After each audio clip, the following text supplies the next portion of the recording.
Olá pessoal, sejam bem-vindos a mais um episódio do Papo com o Investidor. E vocês devem estar estranhando, quem é essa pessoa aqui? Cadê o Fábio? Mas deixa eu me apresentar. Eu sou a Emily, sou produtora aqui do Papo com o Investidor. E hoje, como é o último episódio da primeira temporada, a gente achou que nada mais justo que o entrevistado fosse o próprio Fábio, que é o rosto aqui do podcast. Então, Fábio, seja bem-vindo. E aí, como é que é estar aqui como entrevistado? Pois então, diria interessante, mas esse projeto é algo que está me dando muito prazer, né? Já comentei contigo isso.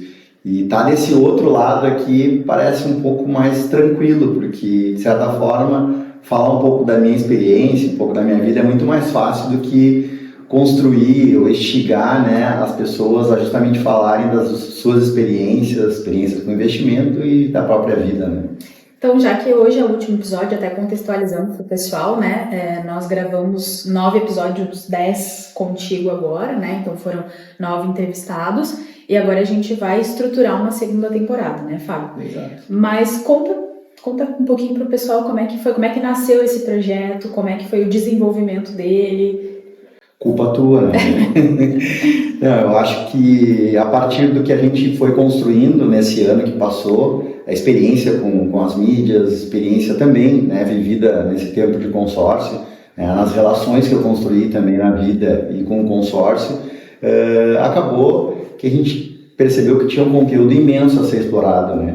E muitas pessoas, eu acho que procuram inspiração para começar a fazer sua reserva financeira, começar a investir, não falar em poupança, né, ou poupar também, né, mas eu acho que a gente tem que instigar isso, porque o brasileiro hoje ele não costuma fazer investimento ou poupar. Está claro que investimento acaba sendo para poucos, né, mas o poupar é uma coisa mais democrática, que é permitido para todos. Então, a partir dessa experiência que a gente percebeu, que tu percebeu, que a gente construiu, acho que foi possível construir essa ideia. E acho que a gente está, modestamente, acho que a gente está trazendo uma série de situações interessantes, de vida, de empreendedorismo, de finanças também, mas principalmente algo que está me dando muito prazer em fazer. Que legal. E eu acho bacana a gente falar justamente sobre isso, Fábio. Fica aqui uma dica até para quem empreende também, assim como Sim. tu, né? A gente percebeu que a gente fez um primeiro movimento de criar conteúdos para tuas redes sociais, né? Tu quase não aparecia, né? Tava ali trabalhando meio no anonimato, apesar de ter um baita network, de conhecer muita gente. E a gente começou nessa primeira onda fazendo conteúdos mais com intuito comercial ali, mas percebemos que, tem um universo aí a ser explorado que é o teu network. E network é muito importante, né, Fábio? São essas conexões, são esses contatos que vão abrindo portas, que vão te permitindo chegar a vários lugares. E eu acho que daí que veio essa ideia, Sim. né? Nesse primeiro momento. E fica essa dica também para quem empreende. Sem dúvida, eu acho que a partir das minhas relações pessoais, né, que permitiu que a gente pudesse explorar um pouquinho mais. Claro que a partir daquele momento que a gente começou o projeto, não do propriamente Papo com o Investidor, mas das redes sociais, ampliou, né, a gente teve seguidores que foram chegando a todo momento. Para mim, uma experiência totalmente nova, como tu disseste, né? As minhas redes sociais eram muito pessoais mesmo, fotos familiares, enfim, não tinha, só eventualmente alguma promoção, até pela função que eu exercia, né? Então eu restringia a minha rede, inclusive, né? Eu tinha poucos clientes, né? Mais relacionamento pessoal. A partir da construção da rede, das redes sociais, e da minha mudança de atividade, vamos dizer assim, assumindo a franquia exclusiva, a gente passou a explorar mais essa relação de trabalho, né, e também buscando esses novos seguidores que acabaram entrando. Furar a bolha ali, que a gente sempre fala, exatamente, né? Hoje a gente chegou no momento que já furou ali a tua bolha, e tu já traz pessoas diferentes. Que não necessariamente me conhecem. Antes eram pessoas que eu tinha relacionamento. Hoje são pessoas que eu me relaciono virtualmente, né, mas que eu não conheço pessoalmente. Isso é muito interessante, o quanto atinge, né? A mim, pelo menos, foi surpreendente, né? A mudança que aconteceu um pouco mais de um ano atrás, né, que a gente começou nas redes sociais, para esse momento agora. Então, realmente diria que até assustador. Eu acho legal a gente reforçar essa dica para os empresários, porque muitos têm vergonha de aparecer, muitos não veem valor nisso, não enxergam possibilidade nisso, e tu é um case de sucesso, assim, né? Dentro até da própria rede, muitas pessoas comentam, tu era uma pessoa que quase não aparecia, e em um ano tu tá aqui hoje apresentando um podcast, recebendo convidados, e isso com certeza contribui muito para tua imagem, né, para tua credibilidade. Então acho que quem pensa em começar a criar conteúdo vai firme, porque esse é o caminho, né? Sabe que tu tocaste uma questão muito importante. Eu era avesso, inclusive, a esse tipo de utilização da imagem. Eu sempre tive dificuldade. De certa forma, até com coisas que a gente domina, a gente tem mais facilidade. Então, já falei em público muitas vezes, apresentando consórcio, palestras, enfim, entrevistas em rádio e TV, mas utilizar da minha imagem para me promover era uma dificuldade. E tu, né, me provocasse isso, de a gente procurar fazer vídeos e tal, e naquele primeiro momento foi assustador e desafiador.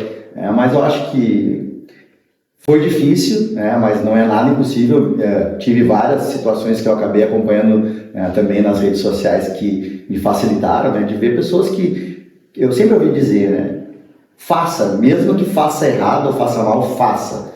Então, muitos vídeos eu não gostei dos vídeos, mas estava ali, né? Então eu estava sendo visto, eu acho que... E a gente é muito crítico com a gente mesmo, né? Sempre. A gente é o maior crítico de nós, né? Nós somos os maiores críticos de nós mesmos, né? Porque a gente percebe em detalhes em nós que as outras pessoas nem dão bola, né?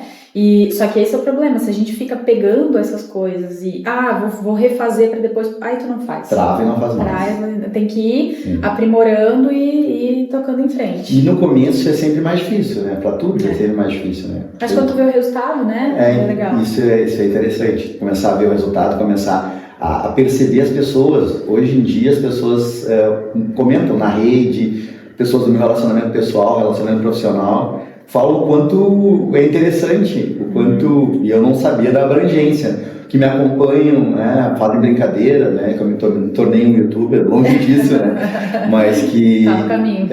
Que realmente que estão gostando. Então isso é o melhor resultado. A resposta disso é o que faz a gente seguir. Inclusive agora a gente tem um patrocinador, inclusive, né, um apoio aqui do Medplex, então eu acho que isso representa também que a gente está conseguindo atingir o que a gente buscava, que é sair da bolha do meu relacionamento, do meu network, né? Inclusive, esse é um spoiler da segunda temporada, né?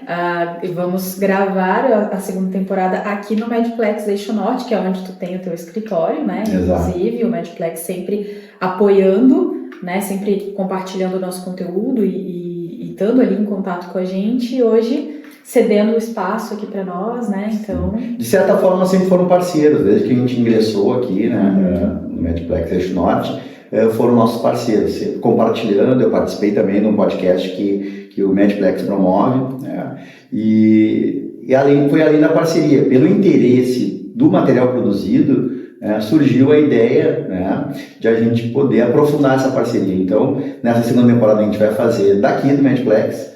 E, bom, aí a gente vai falar mais adiante. Vocês vão acompanhar na segunda temporada, mas fica aqui o agradecimento ao Medplex e também, né, Fábio, um incentivo para quem busca uma estrutura empresarial. Aqui o Medplex tem uma estrutura incrível, né? De sala, enfim. E voltando um pouquinho, tu comentou, né, ali a respeito desse novo desafio que tu assumiu ano passado em termos de ter tua própria franquia, então acho que vale contextualizar como foi essa mudança, né? Tu trabalha com consórcio dentro do segmento de finanças, mais especificamente com consórcio, tu foi diretor comercial da Racon, né? Hoje tu ainda tá dentro da Racon, mas como franqueado, como é que foi isso? Sim, eu iniciei na Racon em 2005, como vendedor da Racon Consórcio Porto Alegre. Em 2005 até 2007, 2008, eu ocupei a função de vendedor, vendia consórcio da Racon. A partir de 2008, se eu não me engano, eu assumi o desafio de coordenar a equipe de vendas. Meus colegas, que até então vendedores, eu passei a liderar esses colegas.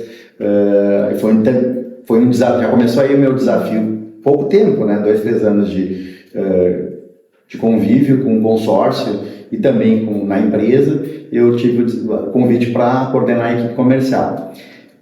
Já no primeiro ano, a gente foi campeão de vendas Brasil, quer dizer, foi um desafio grande, mas a gente conseguiu até superar o que a gente tinha como meta para aquele ano. Tivemos 2 ou 3 anos seguidos como campeões de venda em nível Brasil, e passei de coordenador a gerente, resumindo a trajetória, de coordenador a gerente e, por último, diretor comercial da Racon Consórcio Porto Alegre. Em 2022, o modelo de negócio em Porto Alegre muda, né? A proposta da Randon Consórcio, da administradora do consórcio, do nosso consórcio, mudou o modelo de negócio, passou a ter modelo de franquias, né? E explorar também essa relação com os franqueados. Nesse momento, eu tinha a opção de abrir minha própria franquia. Então, eu sempre trabalhei desde 2005 com a Racon.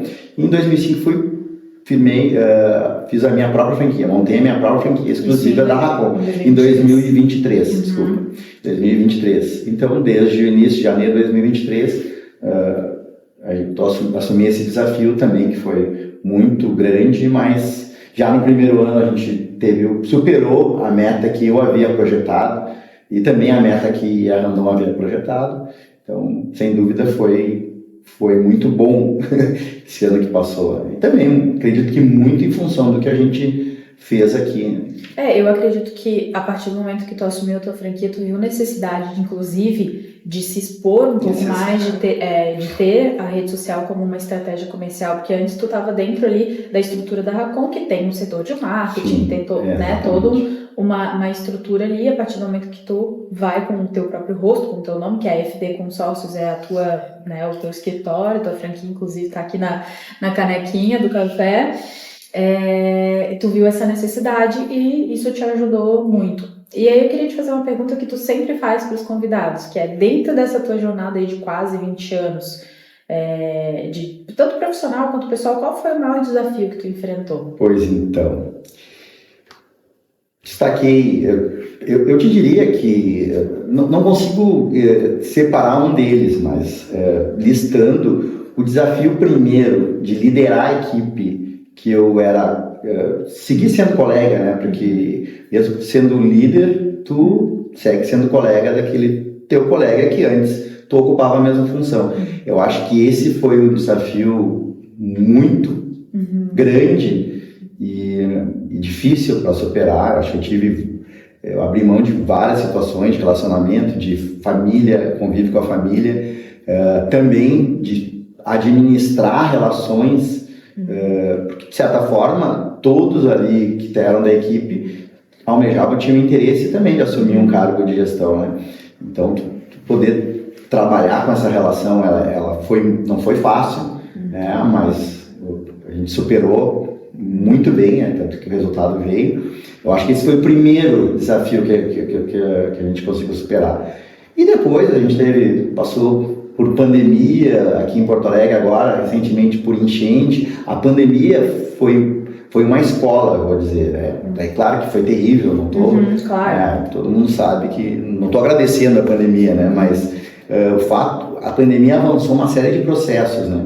Primeiro, a gente tinha todas as visitas presenciais. A gente realizava todas as visitas presenciais. Eu realizando com a equipe, né? Acompanhava a equipe quando precisava e quando eu gostava de acompanhar.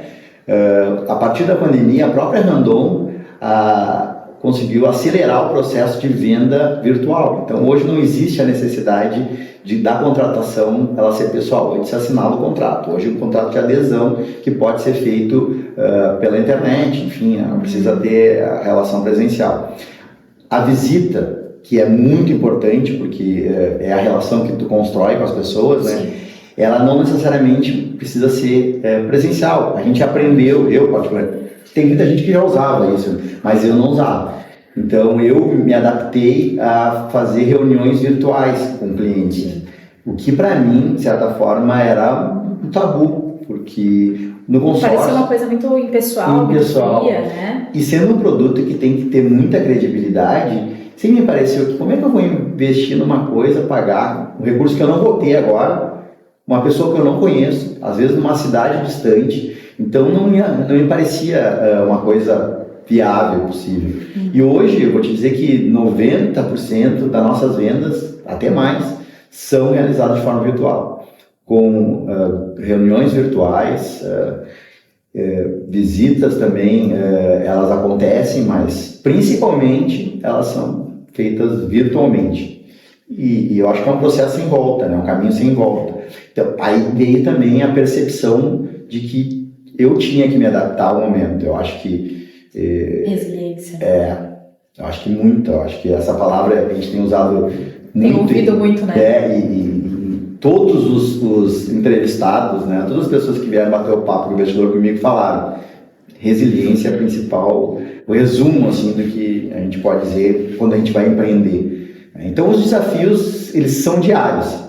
O desafio de... Eu já fazia algum tempo, eu fazia a gestão, né, comercial, de certa forma, sozinho, mas também isso de tu pensar o negócio, né, sozinho. Eu acho que eu tive também teu apoio mesmo, né, nas dicas. Quando tu trabalha rede social e mídia, ela não anda sozinha.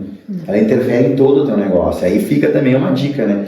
Porque ela é parte do teu negócio, ela não pode ser descolada. Exatamente. Então, muitas vezes eu te consultei sobre estratégia de promoção, estratégia de negócio, né? E aí fica a dica para quem está buscando que tenha um acompanhamento, uma assessoria que entenda, porque também foi outra coisa que veio muito no nosso bate-papo, a importância de ter pessoas que dominam te assessorando, né? Então, em qualquer área, né? Em qualquer área. Então, o meu conhecimento é consórcio, então eu entendo, isso eu posso falar, né? Eu entendo de consórcio, eu domino o assunto, já trabalho com isso há 20 anos, né? Quase 20 anos, então eu domino o assunto. Agora, eu nem posso dominar, por exemplo, estratégia de marketing. Claro, eu tenho que conhecer. Eu sempre, desde que eu assumi gestão, eu procurei conhecer todos os processos da minha empresa. Todos os processos que circulam dentro do meu negócio, eu procurei conhecer. Desde a parte dos serviços gerais da loja que eu tinha, né, até a parte financeira, enfim, de marketing. Eu contratava a mídia, inclusive, isso me permitiu também ter relações dentro da mídia. Sim. Muito interessante, né? Que te abriram portas. Que abriram portas. Tenho amigos, né, inclusive, que participaram, outros que irão participar. Então, eu sempre procurei conhecer todos os processos, mas o que eu tenho que dominar é o processo de venda e de negócio de consórcio, que é ligado ao consórcio. Dos outros, eu tenho que conhecer até para delegar, e eu prefiro delegar. E com a mídia foi assim, eu te consultei sobre vários aspectos, participasse de várias reuniões de assuntos fora, que fugiu um pouco, provavelmente, das redes sociais. Sim.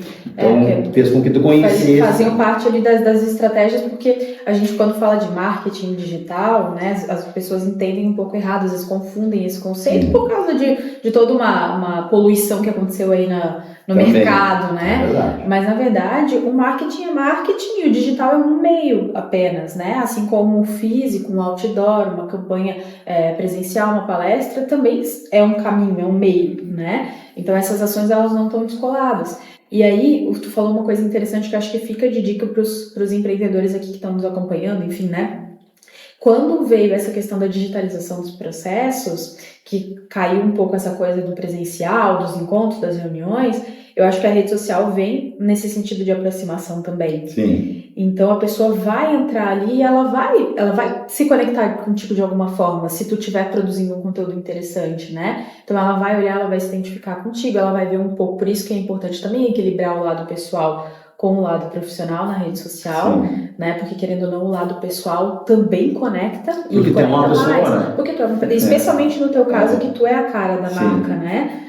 Tem empresas que realmente é uma logo ali, não tem uma persona, né? Não tem um rosto, mas no teu caso é o teu nome ali. Então, a tua imagem ser bem trabalhada é importante. Fica de dica pro pessoal também disso, assim, né? De utilizar a rede social como uma maneira de se aproximar e se conectar do público, né? E outra coisa importante que tu falasse, que a gente desde o início eu deixei claro, né? Que eu quero fazer a minha cara, né? Então, eu também não consigo descolar do que eu sou. Então, uma série de situações que eu vi na internet, enfim, nas redes sociais,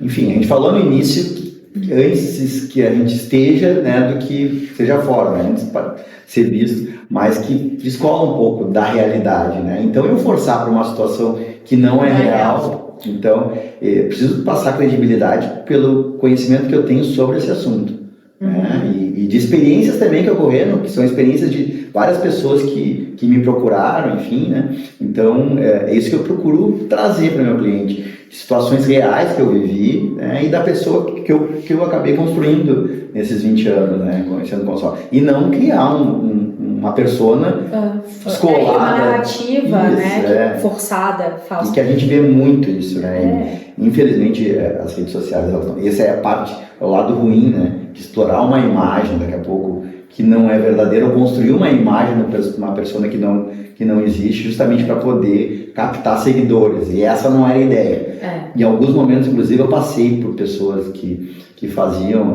esse acompanhamento, que sugeriam um pouco essa ideia. E isso está fora. Não. São escolhas, né, Fábio? Tem caminhos, e não estamos aqui dizendo que é certo ou errado, mas são decisões. Com certeza o caminho de quem escolhe ser fiel, né, à sua autenticidade e de fazer aquilo que acredita é um pouco mais árduo, um pouco mais longo, porque tem atalhos como tudo na vida, dentro da rede social também tem atalhos. Por exemplo, a forma como que tu fala, o sensacionalismo, os ganchos, né, que a gente fala numa nomenclatura um pouco mais técnica, tem várias formas de tu chamar a atenção, de tu viralizar, né, mas não é isso que a gente se propôs a fazer, né, no teu caso, não é isso que tu queria fazer, não é a tua verdade, tu seguiu por um caminho que é um pouco mais lento, é gradual, mas pelo menos é sólido, né? Não é uma coisa que tu fez hoje e que amanhã tu vai te arrepender, que amanhã, né? Que eu vou negar, né? Que tu vai voltar não é bem assim. Que tu vai cair em contradição. O que eu disse, esqueçam o que eu disse. Não, o que eu disse, eu vou manter, é o que eu acredito há 20 anos dentro da minha profissão, né? E dentro... ainda mais, né, Fábio, que tu tá dentro do nicho de finanças, né? E a gente sabe que o problema do brasileiro, no geral, é o dinheiro, né? As pessoas não sabem se relacionar com o dinheiro, não tem educação financeira, infelizmente, eu falo por mim também. Então, promessas fáceis são muito, né, difundidas aí e muito fácil realmente de enganar, de pegar as pessoas, né? Como a gente vê, milhares de situações por aí, inclusive em tempos de jogo de tigrinho, e jogo de bet, enfim, né? Esse tipo de jogos de aposta aí que estão complicando a vida das pessoas, né? Ao invés de trazer, enfim, ganhos, estão endividando, né? Pessoas que não têm condições acabam investindo muito mais do que podem, né, do que deveriam, nesse tipo de possibilidade de ganho que é real. E aí dentro desse meio tu poderia tentar usar dessas técnicas aí para fins próprios, para lucro próprio, mas pelo contrário, né? Tu traz esse viés do consórcio e das finanças como forma de planejamento financeiro, de alavancagem, né? Então... E, desculpa te interromper, mas nunca forçar também, né, uma realidade que não existe. Mas isso já foi dentro da minha trajetória de venda, sempre foi muito claro. E sempre, desde o início, eu consegui tanto vender bem, ter resultados com a venda, quanto a equipe que eu liderei também, trazendo a verdade. Quer dizer, hoje eu tenho o meu índice de recompra de clientes que compram de novo, ele é muito grande. Satisfação dos meus clientes que compraram, clientes que entraram comigo lá em 2005, já compraram, quitaram seus consórcios, já aderiram em outros tantos, né? Então, isso me permitiu justamente porque eu mantive a mesma relação e trazendo a verdade, às vezes com limitações, que às vezes o cliente procura uma situação que ela é irreal, né? Justamente às vezes porque ele ouviu falar que era fácil, e às vezes tu traz, não existe facilidade em nada. Existem as limitações de cada produto, as vantagens de cada produto. Eu acho que aí o consórcio ganha de todos em relação às vantagens, custo, enfim, mas como todo produto ele tem as suas limitações. Então quando se vende algo que não existe, tu vende uma vez só. Isso eu falava com a equipe. Tu quer vender uma vez só ou vender assim?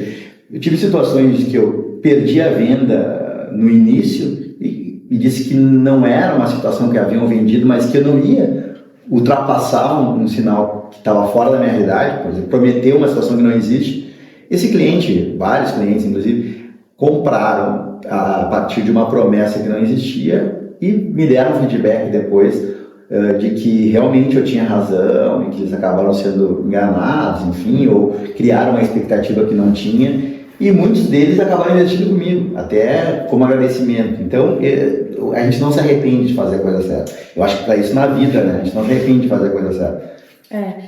Eu vejo assim, né, que não é tão difícil tu adquirir cliente, tu conquistar novos clientes. Sem dúvida. Agora, manter, esse é o desafio. Então, quando tu tem um índice de recompra alto, assim, indicação, inclusive isso fica de dica também, né? A gente acaba investindo bastante em funcionamento e tal, justamente para trazer novos clientes ali, mas em algum momento dentro dos negócios é muito importante que o índice de indicação seja alto também. Sim. Né? Inclusive que as tuas vendas venham muito por indicação também, porque isso corrobora o teu trabalho ali, né? Tu sabe, Emily, que isso na minha trajetória toda, e agora eu percebi, explorando as minhas redes sociais, no início, as minhas vendas vieram basicamente do meu relacionamento, do meu network, de pessoas que já conheciam, inclusive, o que eu fazia. Só que a partir da minha exposição, trazendo experiências, elas se enxergaram. Então, começaram a se interessar, a perguntar, enfim. Então, a importância da gente se posicionar também perante... Porque às vezes a gente está buscando o cliente que está junto da gente, né? Então, busca fora e tu esquece de repente, explorar aquilo que já está dentro do teu círculo ali também, né? Isso é importante. Depois explorar a bolha, né? Mas eu acho que também a importância de explorar... Então, fica essa dica também, de explorar o próprio network, né? E para depois, claro, ir buscando espraiar nessa relação. Exatamente. E aí agora, Fábio, voltando aqui para a ideia do papo com o investidor, eu acho que ela surgiu também justamente dessa deficiência ou dessa necessidade que a gente enxerga de levar a educação financeira para as pessoas, né? A gente vê um alto índice de endividamento, pessoas gastando mais do que ganham, pessoas que não poupam, que não investem, né? E a gente sabe que isso a longo prazo, até por toda a questão previdenciária, né, que a gente tem, vai dar problema, né? E aí a gente trazer pessoas que já investem, que mudaram de vida, né? Acho que isso contribui bastante para trazer conhecimento. E aí eu falo até por mim, eu venho dessa realidade de não ter educação financeira em casa, mas não por mal, né? Que meus pais também não tiveram na casa deles, então em algum momento, né? Não tinha como. A gente segue o script. Não tem como a gente ensinar aquilo que a gente não aprendeu, né? Sim. Só que em algum momento a gente precisa virar esse jogo, virar essa chave, né? E para mim essa virada de chave veio muito vendo referências, saindo do meu ciclo ali, convivendo com pessoas que tinham uma outra mentalidade, né? E buscando essas referências na própria internet, e isso contribui muito. E eu queria ouvir de ti, assim, como é que foi essa tua trajetória? Tu teve essa educação financeira, sempre teve essa consciência financeira, ou tu foi adquirindo ao longo do tempo? Eu tive a minha referência também dos meus pais, por exemplo, meu pai, que a minha mãe era professora, meu pai era vendedor, né? Então, acho que veio do sangue, e eu me descobri depois como vendedor, sempre neguei, nunca me enxerguei, mas meu pai também não tinha a disciplina em poupar. Meu pai, nas vendas, ele tem a possibilidade de ganhar muito, mas tem momentos que tu pode ganhar nada, ou ganhar muito pouco. Tem essa instabilidade, né? E a importância de tu ter reservas. E o meu pai não tinha isso. Meu pai, quando ganhava muito, ele trocava, era carro zero, era viagem, sempre oferecendo o melhor para os filhos, né? Então, eu tive esse exemplo dentro de casa. E, de certa forma, isso era ruim. Para mim era ruim eu perceber, tanto que não conseguiu adquirir patrimônio, enfim. Eu procurei sempre poupar. Alguma coisa eu sempre procurei poupar, né? Foi que me permitiu comprar o meu primeiro imóvel, né? Aí com financiamento, não foi com consórcio. Se eu tivesse feito consórcio, eu conseguiria ter poupado mais. Mas comprei meu primeiro imóvel, depois consegui, enfim, comprar mais. Mas, então eu sempre tive... Mas quando eu comecei a trabalhar com vendas, de certa forma, em algum momento eu trabalhei também com uma renda regular, né? Tive no serviço público. Tu tinha um fixo ali. Eu tinha um fixo e isso te dá uma tranquilidade, né? Então foi onde talvez eu tenha guardado menos, porque eu sabia que quando eu ganhava eu tinha que gastar aquilo ali. E às vezes tu tem o limite do cheque, que tu acaba usando o limite do cheque, enfim, fica... No outro mês tu compensa, né? Então, apesar de não ser, não era razoável, que me mantia, dava meu sustento, eu não pensava, também não tinha essa ideia de ter ganhos muito altos. A partir do momento que eu comecei a trabalhar na área comercial, com ganhos superiores ao que eu tinha normalmente, né, e que me permitia também ter um gasto a mais, eu comecei também, claro, sendo influenciado por pessoas que me mostravam, né, da importância de tu sempre guardar quando se trabalha na área comercial, justamente por essa instabilidade, eu procurei provocar né, essa cultura de investimento. Como provocar? Necessariamente eu tinha que guardar. Eu me obrigava a guardar. Primeiro, porque eu não tinha um fixo que garantia minha sustentação na área comercial. O meu fixo, quando eu comecei, para te ter uma ideia, lá em 2005, eram R$400 meu fixo. Então eu não poderia sustentar minha família em R$400, que era um salário mínimo na época, não sei, então, eu acho que hoje é bem pouco, né? Devia ser na época mais ou menos um mínimo. Era o mínimo. Mas no primeiro mês já eu ganhei muito mais do que eu ganhava anteriormente. Isso com as vendas? Com as vendas, com a comissão, né, das vendas que eu produzi. Claro, a gente que trabalha na área comercial, acho que tudo que é área é necessário, mas na área comercial, como tem, é muito grande o trabalho mesmo, né, o processo é forte, eu me presenteei com situações. Então, quando tu trabalha muito, tu tem um resultado, eu acho que é importante a gente investir num presente, né? Ou seja, uma viagem, né, com a família, enfim. Então eu sempre procurei fazer isso também, a reserva para o lazer e também me presentear em situações que às vezes eu passava o ano todo, né? Realmente um trabalho muito pesado, árduo, né? Liderando equipe, enfim, sem finais de semana, muitas vezes, né? Atendendo cliente à noite. Me presenteava, mas sempre procurei ter disciplina. No primeiro, como é que eu fiz, né? Eu sabia que eu não sobreviveria, não poderia sustentar minha família com meu fixo. Então, quanto é que eu precisava na época para ter a minha garantia? Sei lá, R$4.000 naquela época, talvez fosse. Então, tudo que eu ganhar a mais que R$4.000 não é meu, eu contava assim. Isso aqui não é meu. Se eu ganhei 5.000, não é meu. 1.000 é o meu investimento, é a minha reserva. Então eu vou usar os 4.000. Daí tem aquele mês que foi mais pesado e tal, tu ganhou mais, fez um negócio que tu não esperava. Bom, vou sair, vou viajar, vou passar um final de semana, né, num hotel legal com a família, no resort. Daí faz o investimento, não calcula muito quanto é que tu vai gastar, né? Aí calcula o que isso vai te trazer, o benefício que isso vai te trazer. A satisfação pessoal. E também de tu poder recarregar forças para voltar a encarar, porque a gente sabe que de novo eu vou ter que encarar tudo.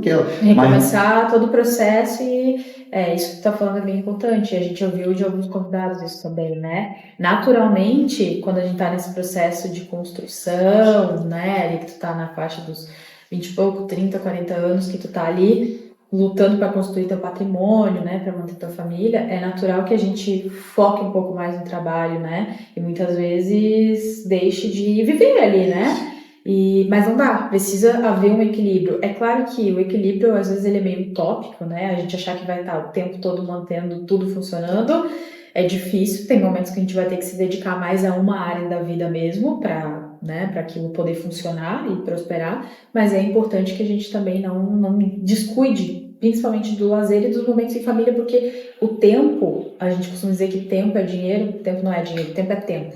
Tempo não volta, né? Não volta para ninguém. Então a oportunidade perdida, o momento perdido lá da infância do teu filho, não vai voltar mais. Né? Mas sempre tempo de investir, né? Exatamente. Não vamos perder mais tempo, né? Exatamente. Vamos investir Se não família. Fez o que fez lá atrás, não deu agora, vamos lá, vamos equilibrar isso. Então mas é importante ter essa consciência, né? De que tem que viver, fazer tudo ao mesmo tempo, viver, poupar, investir, trabalhar, porque o tempo não volta mesmo, né? Mas isso Eu perdi um aniversário da minha filha, aniversário surpresa da minha filha, para atender um cliente. Isso me fez um mal absurdo, né? Então, muitas vezes eu perdi situações que eu não queria perder, né? Mas que naquele momento não tinha opção. Hoje eu não perderia, sabe? Porque tudo que eu passei, tudo que eu vivi, hoje eu não perderia. Não atenderia o cliente. Claro que é um outro momento que eu vivo, né? A importância do que eu já construí, não só de relacionamento, também de reserva, enfim. Então, eu acho que as pessoas têm que avaliar muito, né? Então, de certa forma, é importante, mas é fundamental tu manter tuas prioridades pessoais também. Tu não abrir mão de situações. Mas não adianta, tem coisas que só a maturidade traz, né? Que tu só vai perceber lá na frente e tu também construiu uma realidade para que hoje tu tenha a opção de escolher, né? Construir esse cenário para ti. Por isso que é a importância do poupar, do investir, do pensar a longo prazo, do se planejar, que é construir uma realidade para que um dia tu tenha opções. Porque nem sempre a gente tem opções, às vezes a gente tem que fazer aquilo que tem que ser feito, né? Tem que trabalhar, tem que atender o cliente, tem que fechar a venda, senão eu não sustento a minha família. Então, né, são etapas ali da vida, mas tu precisa construir o teu futuro para que um dia tu... Voltando um pouco agora, só que tu falasse lá, eu acho que isso é uma dica interessante, tá? Eu procurei guardar o meu primeiro salário, tá? Então, pro mês que eu não ganhasse, que eu não tivesse condições. Então, aqueles 3, 4 mil lá, que era minha base das minhas despesas mensais, né? Que garantia o meu sustento no mês, eu procurei ter essa reserva. Então, eu posso ficar um mês sem ganhar nada. Depois, eu posso... Chegou um momento, nos primeiros 6 meses, eu poderia ficar um ano sem ganhar nada. Isso te dá uma tranquilidade para te trabalhar. Deitar a cabeça no travesseiro sem aquela pressão. Né? A gente que trabalha na área comercial, necessariamente a gente tem que ter tranquilidade. E o meu interesse, ela não vem antes do cliente. Primeiro vem o interesse do cliente. Então, muito o vendedor se atrapalha com isso. Com a necessidade da venda, com a necessidade de botar a comida em casa, vamos dizer assim, né? Então, ele estabelece uma prioridade de venda. Então, é a primeira necessidade dele e depois a do cliente. Daí eu já perdi o cliente, porque se eu vou forçar uma coisa que não existe, ele não volta, né? Então, isso me facilitou. No momento que eu percebi que eu tinha uma reserva, que se eu não vendesse um ano, eu ia poder sobreviver, claro, era uma reserva de um ano. Depois, sim, seria um ano que tu passaria um pouco mais enxugadinho ali, mas tu ia sobreviver. Mas ia sobreviver. Daí, poxa, eu trabalho há 6 meses, um ano e nunca fiquei sem vender, não vou ficar um ano sem vender, né? Então é improvável. Então isso te dá tranquilidade. Então a gente poder... E aí, tipo de investimento, claro, a gente tem que sempre procurar um investimento que tem melhor rentabilidade, mas não importa tanto no momento de tu começar a poupar.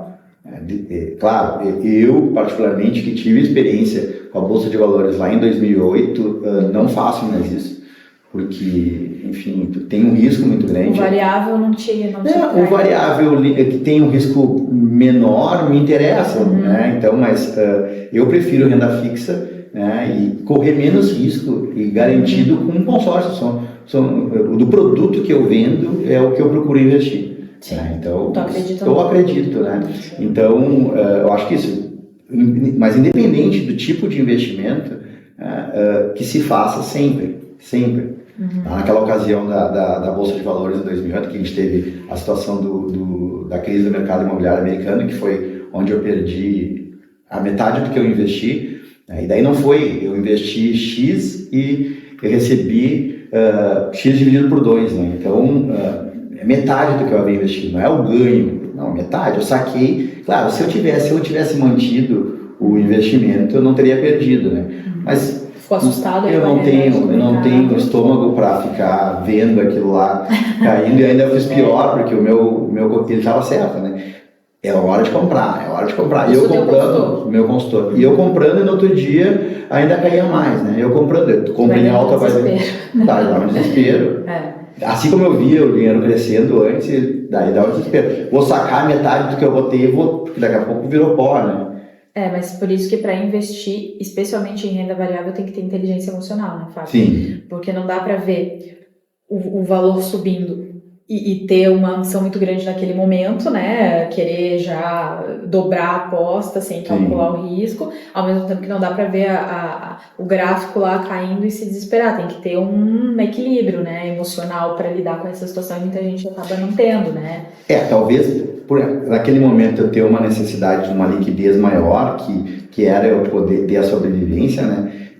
Não me garantiu essa tranquilidade de esperar. Talvez hoje eu consiga separar uma parte que eu não vou precisar por um tempo e me dê essa tranquilidade, né? Mas ainda assim não sei se eu tenho coragem de pensar que eu tenho que ficar aí, sei lá, 5 anos, né? Com o risco ali de... Né, eu acho que para tudo na vida, Fábio, tem um processo de maturação, né? Inclusive para investimento.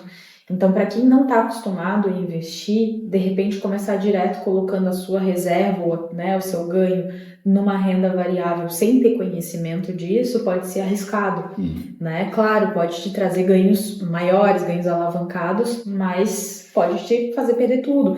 Então, é importante maturar isso também, né? Começar investindo, de repente, naquilo que te traz mais segurança, que tu domina, né, o que tu vai aprender sobre aquilo e evoluindo gradualmente, né? Acho que essa maturação é importante. Mas aquilo que tu falou sobre se pagar, né, conhecer o quanto tu precisa para se manter, ter essa reserva, eu acho que é um processo e que provavelmente muita gente se identifica, porque eu tenho certeza que muitos empreendedores autônomos nos acompanham, corretores de imóveis, vendedores, donos de pequenas empresas. Eu, no meu caso, que trabalho com redes sociais, né, com marketing, produção de conteúdo, mas que também sou autônoma e vivo essa realidade também, que em um mês tu pode ganhar muito bem, no outro mês tu pode não ganhar nada, e tu precisa estar estruturado, né, programado para aquilo ali, para aguentar essa instabilidade. E percebo que existe muita dificuldade das pessoas saberem quanto elas precisam para sobreviver. As pessoas não se calculam, não sabem fazer esse cálculo do quanto elas custam, né? E isso é um primeiro passo, né, Fábio? Sim. Se a gente fosse, de repente, traçar aqui uma jornada de uma forma bem didática, talvez o primeiro passo seria esse, né? Tu tem uma planilha de qual é a tua receita e qual é a tua despesa. Eu não vou negar ainda que em alguns momentos, justamente pela situação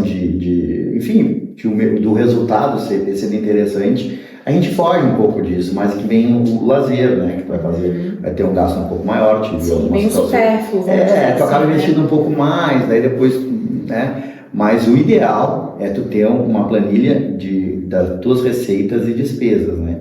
Eu tenho, né? Às vezes eu faço de propósito esquecer elas um pouco, mas porque te permite... Porque a gente também já pode fazer isso hoje. Mas então é isso, essa tranquilidade de um momento de enchente que a gente teve aqui em Porto Alegre, de ficar 30 dias sem vir no escritório. E sem vender, né, Fábio? E sem vender, porque, de certa forma, eu nem tentei vender, porque eu tinha meus clientes me procurando que perderam tudo, o comércio, enfim, da região metropolitana. Como é que eu vou ligar para alguém e oferecer um produto que se ele não consegue a sobrevivência dele, né? Então, teve empatia ao contrário, né? Eu contatei meus clientes para ver de que forma eu poderia ajudá-los, né? Então a gente conseguiu negociação de parcela, enfim, partiu da gente, inclusive a administradora nos acolheu, a gente procurou os clientes para ver a situação deles e tentar uma condição especial durante um período para ajudá-los, né? E eu acho que foi uma escolha. Mas, claro, eu sabia que mesmo eu tendo ficado 30 dias não ia interferir tanto no meu resultado final, né? Então, e sem dúvida, aqui para nós de Porto Alegre principalmente, as enchentes elas mudaram a expectativa do ano. Então, a expectativa que se tinha no ano, com as enchentes que aconteceram em um mês, né? O resultado do ano se interferiu. Foi comprometido, Foi comprometido. Mas isso me permitiu poder fazer isso, de eu abrir mão da tentativa de venda. Se eu tivesse uma necessidade, talvez eu fosse tentar explorar. Provavelmente, né, vamos dizer certamente, provavelmente não teria resultado, teria perdido clientes, inclusive, e não teria me feito bem também. Então, isso respeitou o momento. Então isso te dá, de certa forma, uma tranquilidade para poder produzir, né, e pensar com mais clareza também. Mas, voltando ao que tu falaste, né, se tiver que colocar como prioridade é isso, é ter uma planilha onde tu coloca exatamente todas as tuas receitas, principalmente quando é variável, tem que fazer uma média das tuas receitas. Se tu pegar o último ano, para quem já tem mais de ano, tu não vai errar muito. Então ela vai mudar, mas não vai mudar muito. Então a tua média de remuneração e as tuas despesas fixas. Tudo que entra, tudo que sai. Tudo que entra, tudo que sai. E colocar o valor que tu vai poupar e o lazer. É que muitas vezes eu vejo que o erro das pessoas é não colocar isso na conta, né? E é fácil de se ter. Que é importante fazer parte do teu custo ali, já o que tu vai direcionar para poupança, né, para montar a tua reserva de emergência e para investimento. Então tu paga aquilo ali primeiro e aí depois o saldo, né, tu aproveita. Sim, exato. Mas é difícil, Fábio, eu falo que eu não diria que é difícil, mas é desafiador, principalmente quando a gente não vem dessa realidade de ter uma educação financeira, uma referência ali, né, e de uma realidade onde a gente tem que correr atrás das coisas para ter, porque nada é fácil, né, nada vem fácil para ninguém, né, Fábio? Mas especialmente para quem não tem um impulso ali inicial, que tem que batalhar e correr atrás sozinho, é difícil. Mas é por isso que o planejamento é tão importante. Mas eu procuro arrochar mais, vamos dizer assim, quando o momento é um momento, vamos dizer, de crise, né? Então acho que daí tu tem que voltar. De certa forma, muitas vezes eu soltei assim, porque um momento interessante, estava bom o mercado está bom, as vendas estão excelentes. Então tu perde um pouco o controle, tu segue investindo, a importância de tu manter todo mês o investimento, não é eventualmente quando sobra, todo mês. É uma disciplina. Uma disciplina de todo mês. No momento que tu não está conseguindo investir, tu tem que abrir o olho já. No momento que tu está tendo que usar a tua reserva, tem que abrir o olho mais. Daí é hora de novo voltar para a planilha e fazer ajustes. Porque se eu estou usando já a minha reserva, alguma coisa já está desequilibrada. Né, ou a minha receita diminuiu, né, ou aumentou a minha despesa. Então eu tenho que olhar de novo a minha planilha, botar a planilha de receita e despesa. Então quem faz isso, eu confesso que eu não faço mensalmente, tá? Quem faz isso mensalmente dificilmente se perde, porque daí o ajuste é fino. Então, mas eu procuro sempre ajustar quando tem cenários assim, um cenário de uma perspectiva um pouco negativa ou disso, de eu não estar conseguindo poupar, de não estar conseguindo aumentar a minha reserva ou estar usando a reserva. Então daí é a hora de... E aí complementando isso, e até o que eu estava comentando, Fábio, programas como esse eu acho que servem justamente para isso, para trazer esse conhecimento, porque quando tu não tem esse conhecimento, essa habilidade, esse recurso, é só o planejamento e essa consciência que vão poder fazer tu virar a chave, sair de uma realidade e ir para uma outra realidade, né? A gente não vai conseguir fazer isso só vivendo e, né? Vamos lá, vamos ver o que vai acontecer. Deixa a vida me levar. Infelizmente não. Se tu nasceu, né, vem de uma realidade que é X e tu quer progredir, tu quer prosperar, é só com essa disciplina que é difícil, mas é necessária, que a gente vai conseguir virar essa chave. Então, acho que o programa contribui muito para isso. E para a gente finalizar o nosso papo, que já está ficando longo aqui, vamos voltar um pouquinho aqui para o Papo com o Investidor, relembrar rapidamente, né, os episódios, os entrevistados que a gente teve. Os são convidados, né? Vamos colocar assim, convidados muito legais que a gente teve, que no primeiro momento foram justamente pessoas do teu relacionamento e que agora a gente já está expandindo, né, furando a bolha de novo, como a gente falou.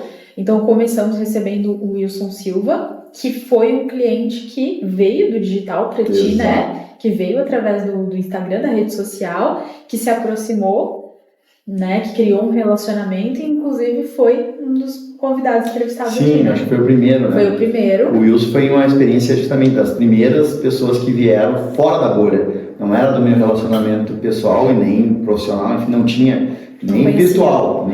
A partir dos vídeos que a gente colocou de produto mesmo, ou de experiências, ele começou a me seguir e daí já vinha, importante isso, ele já vinha explorando a ideia do consórcio, até pelas redes, né? E com essa ideia de diversificar os investimentos, já vinha olhando o consórcio.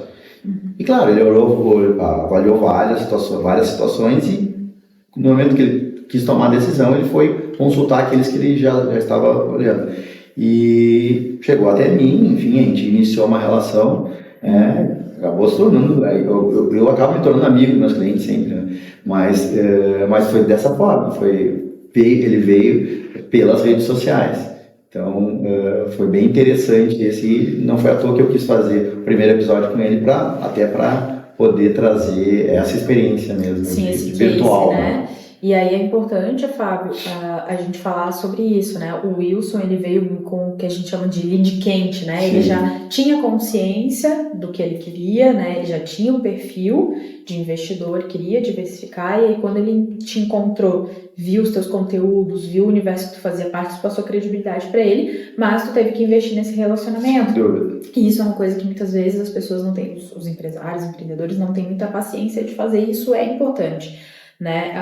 Nem sempre o lead, a pessoa que entra em contato contigo, ela vem pronta. Então, às vezes ela tá ali Sim. ainda, né, no universo de possibilidade, ela não tem consciência do problema nem da solução. Então tu tem que ter também esse jogo de cintura e essa paciência de conduzir, de aquecer, que a gente fala, esse lead, né? E especialmente esse lead, esse cliente agora, o Wilson, foi interessante porque ele destacou 2 empresas, nós e uma outra empresa. Uma concorrente. E ele ia tomar a decisão, e em um certo momento ele me disse.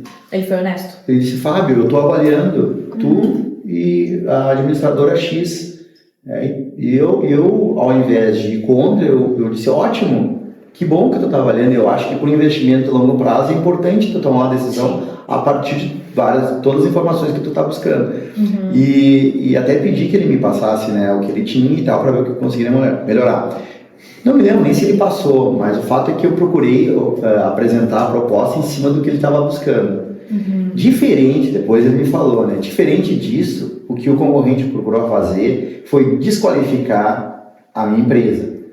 Desqualificar o meu produto, a minha empresa, não sei se necessariamente meu atendimento, mas a minha empresa.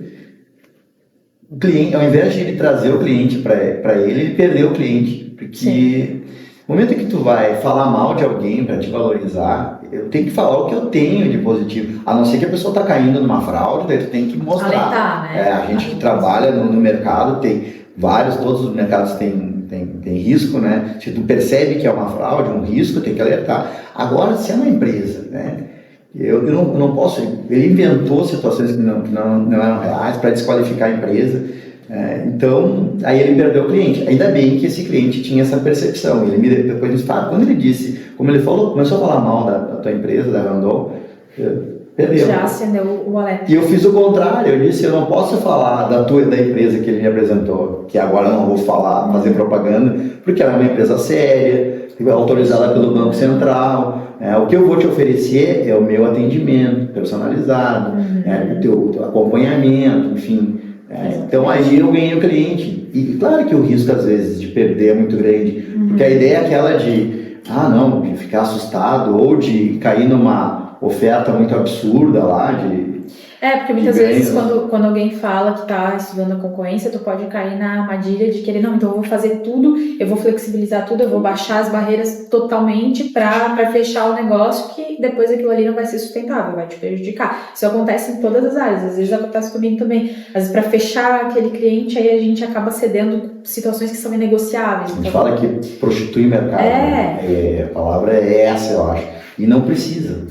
E na verdade, Fábio, isso é uma estratégia muito utilizada dentro do digital também, essa estratégia de desqualificar um concorrente para se valorizar. Inclusive, a gente está em ano de eleição e a gente vê isso acontecer o tempo todo. Exatamente todos os candidatos utilizam essa estratégia, que é desqualificar, ao invés de falar dos seus valores, desqualificar os outros e, ok, faz parte, o mundo é uma selva, importante mostrar, alertar sobre situações. Mas essa é uma estratégia que dentro dos negócios pode ser um pouco uma cilada, né? Tem que tomar cuidado em relação a isso. Nesse caso foi totalmente. Mas enfim, então tivemos o Wilson como primeiro entrevistado, ele que era um cirurgião dentista, né? Mas ao mesmo tempo que tem toda essa familiaridade com investimento. Gosta disso. Trader, né? Ele faz esse tipo de investimento. E aí na sequência tivemos o Thiago Dier, Sim. Que já era uma pessoa do teu relacionamento, cliente teu, né? Eu era cliente dele primeiro. No primeiro sushi que ele teve. Ele tem uma rede de franquias de sushi, Isso, né? de sushi. A Quero Sushi. Isso, ele tinha uma lojinha, pequena, inclusive, no Rio Grande do Deus, e era perto da minha casa, e eu ia com a família seguida. Então eu era cliente dele, e como ia quase toda semana lá, acabei virando amigo. E eu estava trocando ideia, enfim, até ele se tornar meu cliente. Pela primeira experiência que ele teve foi positiva, né? Comprou os carros dele, da esposa, com um consórcio, uma estratégia que a gente montou, ele comprou em seguida, contemplou logo, e se tornou cliente. Então, a reciprocidade ali também foi interessante, né? Do relacionamento que a gente tinha de cliente, né? E o retorno, e isso é muito importante. Eu procuro sempre priorizar os meus clientes, né? Priorizar os meus clientes vou comprar um sushi, eu vou comprar daquele que é meu cliente, né? Então, uma mão lava a outra ali, né? Exato. Então o Thiago veio dessa relação aí. E foi muito legal porque ele começou muito cedo, assim, né? Ele é um cara jovem ainda, que já tem aí uma rede de franquias, então ele entendeu a necessidade do investimento cedo e ele tem um perfil um pouco mais arrojado nesse sentido de negócios, assim, né? Foi muito bacana a entrevista. Eu acho que principalmente o desafio, assim, de tu abrir várias frentes, né? Que foge um pouco da minha personalidade, né? Talvez pela idade, porque eu sou um pouco mais velho que o Thiago, eu não tenho muito esse perfil de eu tenho que focar no meu negócio. Ele colocou muito que o principal investimento dele é no próprio negócio, né? Isso também mas ele ampliou várias frentes e eu acho que dominar isso, enfim, não. Aí no terceiro episódio a gente teve o Leonardo Dauti, que também foi um franqueado, Racon? Sim. Começou no consórcio, né? Lá atrás. Sim, eu comecei inclusive trabalhando com ele, né? A minha relação foi primeiro profissional e depois pessoal, ele se tornou um amigo pessoal e hoje ele atua no mercado imobiliário e muito da ideia, como ele era franqueado da Racon, essa experiência que a gente tem, eu adquiri a partir da escola da Randon, né? Da consultoria, sempre procurei atender, né? Dessa forma, mas a consultoria, o entendimento. E quando ele foi para o mercado imobiliário, ele levou isso com ele, de entender a necessidade do cliente, o perfil do cliente, para estudar o melhor imóvel para ele, para buscar o melhor imóvel para ele. Então, muito em cima disso que eu indico muitos clientes para ele. O Leonardo, ele é fundador da Dauti Conexões Imobiliárias, uma imobiliária aqui em Porto Alegre, especializada nos bairros nobres ali da região, né? E ele fez uma transição de carreira, então é legal falar sobre isso, né? Ele era um franqueado da Randon, trabalhou anos nesse segmento e depois ele saiu Foi bancário antes. Foi bancário, sempre nessa área relacionada a finanças e imóveis, mas saiu e fundou um novo negócio, se especializou no mercado imobiliário. Era corretor, mas enfim, começou a atuar especificamente no mercado imobiliário. E ele tem um perfil, ele comentou, né, tem um perfil mais conservador, investe principalmente em imóveis e utiliza o consórcio para esse tipo de investimento também, foi bem bacana. E aí na sequência a gente teve o Thiago Valadão, que também é uma pessoa do teu ciclo, né, um cliente.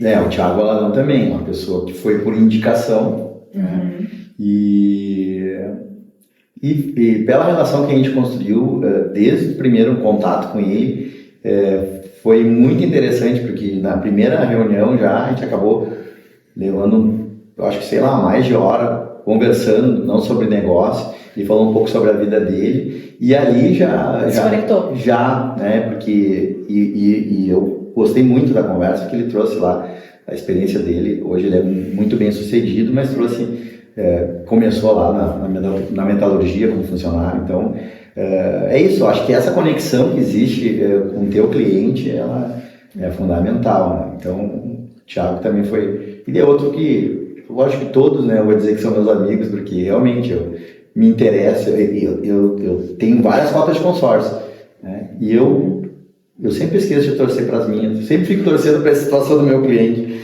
Sim, que é verdadeiro, isso não acredita, mas não acredita. Isso é natural, a gente quer ver a realização do nosso cliente, porque é a nossa também, né? E o Thiago Valadão é o fundador do Grupo Mundi, né? Isso. Que tem a Metal Mundi, Constru Mundi, enfim, dentro do segmento metalúrgico e de construção civil, né? E que depois diversificou também no entretenimento, no esporte ali com a It's New, It's Margarida, né? Isso, exatamente. Quadras esportivas. Ou seja, mais uma pessoa que também começou muito lá atrás meio que do zero, né? Ele comentou toda a jornada empreendedora e que hoje diversifica aí os investimentos também. E aí a gente teve um episódio especial gravado na Expo Inter com o Kleber Sangonini, que é gerente comercial da Randon, gerente comercial da Randon. E foi Randon Consórcios. E foi muito bacana, porque a gente gravou direto lá, né, do evento, deu pra dar uma circulada lá, e o Kleber comentou um pouco da experiência dele como gestor também, né, ele lidera ali um time comercial, enfim, contou um pouco da trajetória dele dentro do Grupo Randon e do que vai vir pela frente, né, Fábio? Sim. O Kleber é uma pessoa que eu me relaciono há 20 anos, vamos dizer, desde que eu entrei na Racon, né, eu me relaciono com ele. Claro que quando eu me tornei gestor, que a relação foi mais direta, porque ele, como ele é gestor, ele já sempre, desde que eu entrei, ele já tinha a função de gestor, comecei a ter relações mais próximas.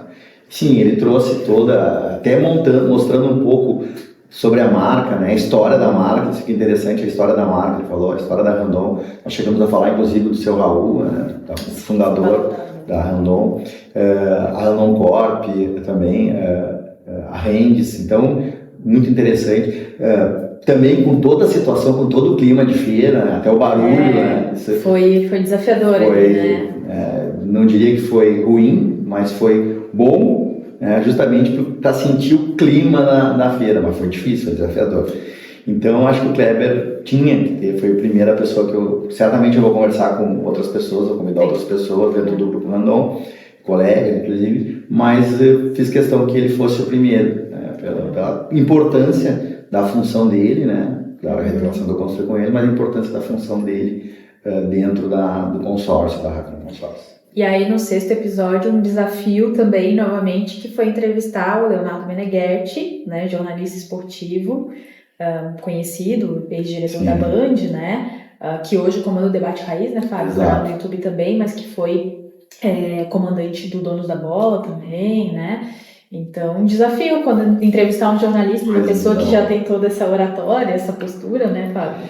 Eu diria que nesse projeto, a primeira foi a mais difícil, porque era a primeira, e depois a do Meneghetti, né? Apesar de eu já ter uma relação com ele, porque ele é nosso cliente mesmo, né? As pessoas às vezes vendem o jornalista, enfim, o âncora, que vendem que são donos de programas, enfim, eles às vezes vendem a ideia de fazer aquele investimento, mas não tem experiência. E uma coisa que ele sempre falava, lá no Donos ainda, no Donos da Bola, ele dizia assim, eu posso falar porque eu conheço.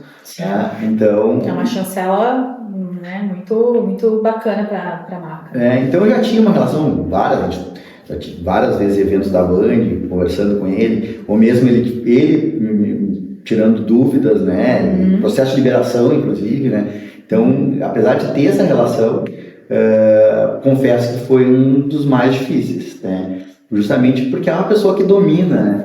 Mas ele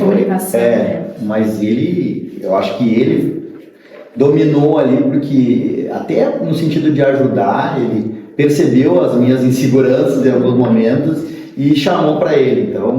até porque assim, né, o Fábio não é jornalista, não é apresentador, né, aliás, nem eu sou, enfim, né, muitos dos que comandam aí podcasts não tem essa habilidade e vai construindo isso com o tempo, e quando vem uma pessoa que já domina isso, a gente percebe, né, mas o papo com o Meneghetti acho que foi legal porque não só o assunto finanças e consórcio, como ele vê os investimentos, mas a questão do futebol, que é a marca registrada ali dele, ele falou um pouco do processo de se assumir colorado, enfim, vale a pena assistir para quem não assistiu ainda, né, todos os episódios valem a pena, né, e aí depois, no 7º episódio, a gente já vai para um outro caminho, né, totalmente diferente, que foi o Luiz Tarragó, presidente da Associação Gaúcha de Cavalo Árabe, né, do Cavalo Árabe, que é um perfil, né, diferente até, uma pessoa, né, bem mais calmo, médico também de formação, né? Diria que, pois é, todos eu falei que são meus amigos, mas é como eu sinto mesmo, né? E certamente eles sentem, né? Mas o Luiz Fernando foi isso, quer dizer, foi uma pessoa que a gente conheceu pela relação com o cavalo árabe, né? E acabou criando, nosso parceiro lá na Expo Inter, a gente utiliza nosso stand pelo 2º ano, ficou junto à Associação dos Cavalos Árabes, e ele falou coisas interessantes sobre a questão da terapia com crianças utilizando cavalos. Então, foi muito interessante também nesse sentido. A gente sempre aprende muito com cada convidado, porque cada um tem uma realidade, uma trajetória, uma jornada e sempre tem algo a ensinar, né? Por exemplo, eu fazia ideia de como funciona esse universo do cavalo ali, do hipismo, né? E o conhecimento que ele trouxe foi muito bacana. E aí depois a gente teve o Daniel Reixa, né? Que também é teu cliente. Sim. Que atua no ramo imobiliário ali, né? E ele também trouxe insights muito legais, né, Fábio? Sim, o Daniel eu conheço ele há muito tempo. Ele antes de ser meu cliente, ele era meu amigo. E confesso, ele investia em consórcio antes de saber que eu trabalhava com consórcio. Ele já gostava do produto? Já gostava do produto, né? Depois eu não sabia. O primeiro imóvel que ele comprou para moradia foi com consórcio. Então, depois ele passou a investir comigo, né? Ele me falou, acredito que seja verdade, que desde então ele está investindo no consórcio só conosco, mas também não tem problema, né? Eu acho que precisa ser exclusivo, né? Mas o Daniel trouxe, eu tenho uma relação tinha uma relação pessoal com ele, que a gente jogava e voltou a jogar agora também polo aquático, né? Então era uma relação também não tão próxima, mas a gente conhecia há bastante tempo, há quase 40 anos, né? E ele também cresceu muito, né? Mas eu acho que situações ele trouxe muita a questão da poupança, a necessidade de poupar e até fórmulas, né? Ele trouxe, eu achei interessante como você pode ganhar o seu primeiro 1 milhão. Eu acho que ali sem fórmula mágica, sem ilusão, de uma forma racional e prática, né? Com uma disciplina, enfim, né? Então eu digo guri porque a gente conheceu o guri, mas de fato ele começou, né? Começou do nada também, né? E hoje ele tem, basicamente hoje ele é investidor, quer dizer, ele faz o dinheiro trabalhar para ele. Ele não tem propriamente dito tem várias funções e o investimento é a principal delas, né? Então, eu acho que uma coisa que ele trouxe muito importante foi a virada de chave da relação pessoal também, né? A partir de uma necessidade de se aproximar da família, né? Da situação do próprio filho, ele mudou, né? A relação, priorizou a família. Né? Sim. Espiritualidade também.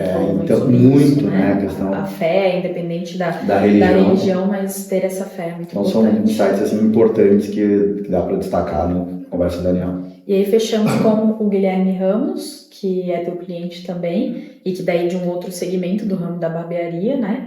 E o bancário, que empreendeu no ramo da barbearia, também muito legal esse papo, né, Fábio? Sim, o Guilherme, o Gui, a gente fala, também é a mesma ideia da reciprocidade. Eu era cliente dele, se tornou meu cliente.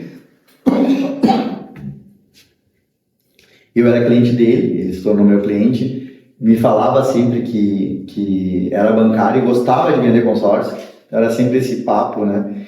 Então ele se tornou também meu cliente e também eu acho que ali ele trouxe essa experiência, né? Além de trazer a carreira de bancário, que ele utilizou uma experiência dentro do empreendedorismo, quando ele resolveu empreender, né? Hoje tem a rede de barbearia. Então, acho que isso é importante, a questão do empreendedorismo. Acho que ele trouxe várias inovações também interessantes que ele coloca ali. Mas também a relação, a relação network, né, importante ali.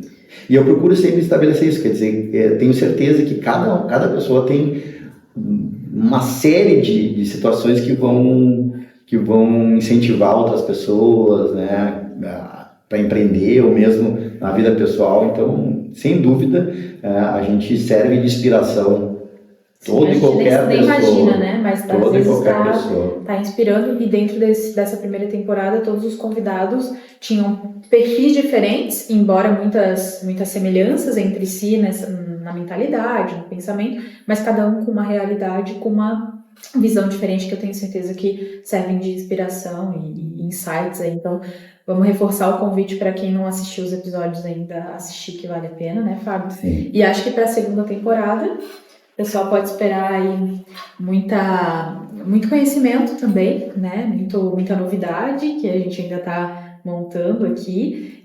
Mas fica também um convite, Fábio, para quem quiser participar, né? Talvez entrar em contato, quem tiver aí uma trajetória bacana e quiser compartilhar conosco. Vai ser um prazer receber também, né? Sim. Eu acho que essa mudança, inclusive, de local, né, vai me permitir conversar também com esse público aqui do Medplex, né? Então essa é uma ideia também de abrir esse espaço que é do Medplex, mas também para o público do Medplex, que eu estou na Torre Office, mas basicamente tem a Torre Saúde, onde tem muitos médicos, pessoal ligado à saúde, mas fica o convite, claro, e a ideia é justamente essa, de fugir um pouco, né, de novo, abrir um pouco mais, né, a bolha, né, a gente buscar conversar um pouco fora do relacionamento, porque não precisa necessariamente ser cliente consórcio. Não. A ideia é falar sobre finanças, né? E como a gente diz, né, não precisa ser complicado, a ideia é não ser complicado, é falar de forma que as pessoas entendam, né? Então tenho certeza que vai ser um desafio também para a gente mudar, buscar esse perfil, mas tenho certeza que as pessoas vão... Eu acho que é isso que enriquece, né? E justamente o que tu falou também, quando a gente fala investidor, a gente tende a achar que investidor é só uma pessoa que tem muito dinheiro, que investe milhões em bolsa. Não é isso aqui pra gente, né? A gente considera investidor aquela pessoa que tem consciência, que poupa, que quer, que investe da maneira que consegue, que consegue ali, né, administrar suas finanças.